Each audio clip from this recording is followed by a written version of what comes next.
عن سالم بن عبد الله بن عمر عن أبيه رضي الله عنه قال سمعت رسول الله صلى الله عليه وسلم يقول من اقتنى كلبا إلا كلب صيد أو ماشية فإنه ينقص من أجره كل يوم قيراطان.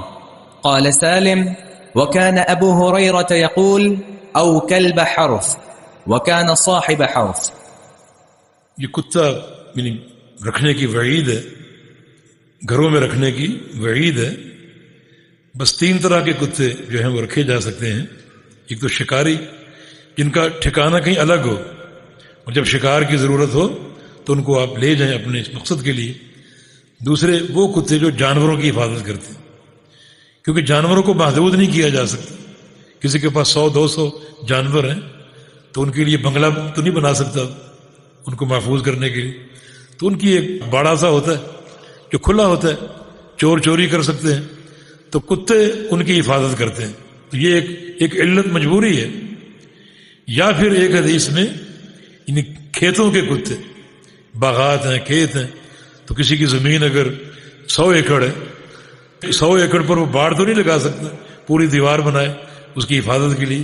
اب وہ کھیت کھلے ہیں، چوری کا امکان ہے، تو اس کی حفاظت کے لیے کتا پالنا رکھنا جائز ہے. یہ 3 اسباب ہیں اباحت کے. باقی اگر کوئی شخص اپنے گھر میں رکھے گھر کی چوکیداری کے لیے، تو گھر کی چوکیداری کے اسباب موجود ہیں آپ کے پاس. اونچی دیواریں بن سکتی ہیں، تالے آپ استعمال کر سکتے ہیں، چوکیدار آپ رکھ سکتے ہیں، تو کتے کی ضرورت نہیں.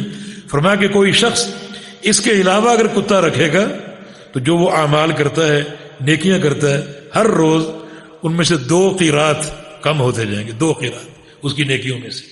اور ایک حدیث میں آتا ہے اصغر القیرات مثل احد، کہ چھوٹا، سب سے چھوٹا قیرات جو ہے وہ احد پہاڑ کے برابر. تو یا تو اتنے عمل کرو روزانہ جو پہاڑوں جیسے ہوں، کہ اگر 2 پہاڑوں جیسے عمل کم ہو جائے تو کوئی فرق نہیں پڑے گا. لیکن یہ شریعت کا یہ معاملہ اور یہ ہدایت بڑی قابل غور ہے. لیکن افسوس ہے کہ بہت سے مسلمان اس روش پر قائم ہیں. اس کو وہ ترقی سمجھتے ہیں، اور سمجھتے ہیں کہ ہم اب اس قابل ہو گئے ہیں کہ انگریزوں کے شانہ بشانہ کھڑے ہو سکے. وہ بھی کتوں سے پیار کرتے، ان کو چومتے چاٹتے، نجاست کی انتہا. لیکن اسلام نے اس غلاظت سے، نجاست سے اپنے ماننے والوں کو بچایا ہے اور محفوظ رکھا. تو یہ حدیث فرمایا کہ سمعت رسول اللہ صلی اللہ علیہ وسلم یقول من اقتنى كلبا الا كلب صید او ماشیہ، جو کتا رکھے، ہاں سوائے شکاری کتے کے یا سوائے جانوروں کے کتے کے جو جانوروں کی حفاظت کرتے، فإنه ينقص من اجره كل يوم قيراطان، تو اس کے اجر میں سے ہر روز 2 قیرات کم ہو جاتے ہیں، ہر روز. قال سالم جو ابن عمر کے بیٹے ہیں، اس حدیث کے راوی باتیں کان ابو ہریرہ یقول، ابو ہریرہ یہ بھی کہا کرتے تھے کہ او کلب حرث، یا کھیتی کا کتا بھی جائز ہے. وکان صاحب حرث، اور ابو ہریرہ کھیتی باڑی کرتے تھے. اس سے بعض روافض نے یعنی ابو ہریرہ پر ایک سنگین الزام لگایا کہ انہوں نے کھیتی باڑی کا اضافہ کیا، کیونکہ راوی کہہ رہے کہ چونکہ وہ کھیتی باڑی کرتے تھے، اس لیے انہوں نے کھیتی باڑی کے لیے کتا رکھا ہوا تھا، اور جواز کے لیے یہ حدیث نعوذ باللہ ثم نعوذ باللہ گھڑ کر یہ اضافہ کر دی. حالانکہ یہ جو ہے ایک بہتان عظیم ہے، اور نبی علیہ السلام کے ایک صحابی پر اور اس کی نیت پر حملہ کرنا ہے.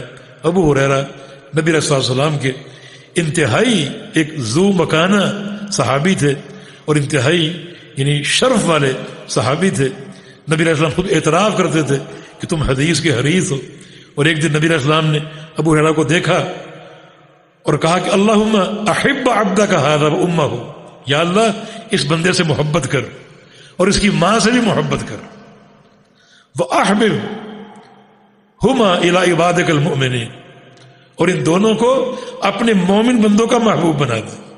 جو بندے مومن ہیں ان کے دلوں میں اس کی محبت ڈال دے.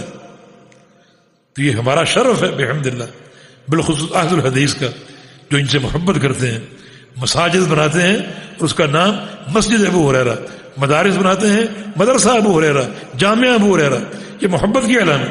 باقی مذاہب والوں میں کچھ نہ کچھ ابو ہریرہ کے تعلق سے جو ہے وہ برے جذبات موجود ہیں. کوئی کہتا ہے غیر فقید، غیر فقید، اور کوئی اس طرح کی تنقیدیں کر رہے کہ چونکہ وہ خود کھیتی باڑی کرتے تھے، یہ جملہ انہوں نے بڑھا کر حدیث بیان کی.